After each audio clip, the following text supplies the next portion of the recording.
ரமலானுக்கு வாழ்த்து சொல்வது பல பேருக்கு கோபம் வருதுன்னா இன்னும் 100 முறை கூட மீண்டும் மீண்டும் ரமலான் வாழ்த்துக்களை நாங்கள் சொல்லிக்கொண்டே இருப்போம். பார்த்தீங்களா எப்படி மதவெளியை தூண்டி விடுறாங்கன்னு.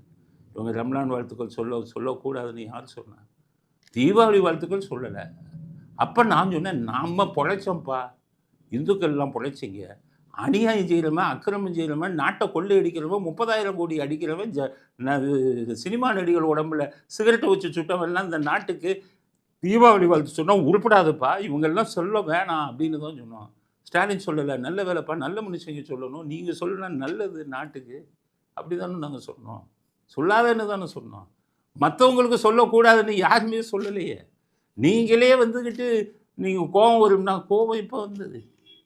அப்போ மத வெளியே தூண்டி விடுறாங்க.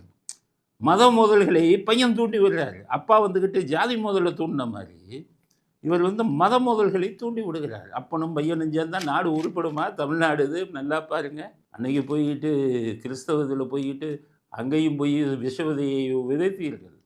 இன்னைக்கு இஸ்லாமிய இதில் வந்துக்கிட்டு விஷவிதையை விதைக்கிறீர்களா? ஒழுங்காக மக்களுக்கு நல்லது செஞ்சு மக்களுடைய ஆதரவை வாங்கி ஜெயிக்க பாருங்க.